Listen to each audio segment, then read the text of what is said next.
Cinema நேயர்களுக்கு அன்பு வணக்கம். வெல்கம் டு எம்டி திரை. இந்த ஷோல கில்லி, மங்காத்தா, படையப்பா இந்த படங்களுடைய ரீ ரிலீஸ்ல எவ்வளவு வசூல் பண்ணிருக்கு அப்படிங்கிறத நம்ம பார்க்க போறோம். தமிழ் சினிமாவில் ரீ ரிலீஸ் கலாச்சாரம் அப்படிங்கிறது பெருகி வருது. கடந்த 2024 ஆண்டு விஜயனுடைய கில்லி ரீ ரிலீஸ் ஆகி பாக்ஸ் ஆபீஸ்ல வசூல் சாதனை படைச்சது. இன்று வரைக்கும் ரீ ரிலீஸ் படங்கள்லயே அதிக வசூல் செய்த தமிழ் படம் அப்படிங்கிற சாதனையை பெற்றிருக்கு. இதைத் தொடர்ந்து 2025 ஆண்டு வெளியான படையப்பா படத்திற்கும் நல்ல வரவேற்பு கிடைச்சது. இதன் பின் மிகப்பெரிய எதிர்பார்ப்புகளுக்கு மத்தியில் வெளிவந்த அஜித் ரசிகர்கள் தொடர்ந்து பலமுறை வேண்டுகோள் விடுத்து ரீரிலீஸ் செய்யப்பட்ட படம் தான் மங்காத்தா. கடந்த மாதம் 23 வெளியான இப்படத்திற்கும் அமோக வரவேற்பு அப்படிங்கிறது கிடைச்சது.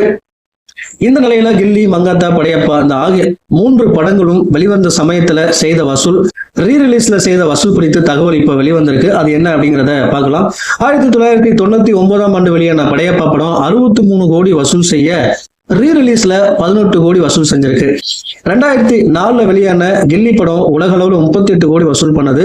அதற்கு பிறகு 2024 இந்த படத்தை ரீலீஸ் பண்ணாங்க. அப்போ 32 கோடி இந்த படம் வசூல் பண்ணியிருக்கு. அதுக்கு பிறகு பாத்தீங்கன்னா மங்காத்தா 2011 அந்த படம் வெளிவந்த சமயத்துல 83 கோடி இந்த படம் வசூல் செய்த நிலையில ரீ ரிலீஸ்ல 21 கோடி இந்த படம் வசூல் பண்ணியிருக்கு. இதன் மூலமா இந்த படம் 100 கோடிக்கு மேல வசூல் செய்த படம் அப்படிங்கிற லிஸ்ட்ல இணைஞ்சிருக்கு. ஓகே காய்ஸ், அடுத்த மாசத்துல சந்திக்கிறேன். நன்றி, வணக்கம்.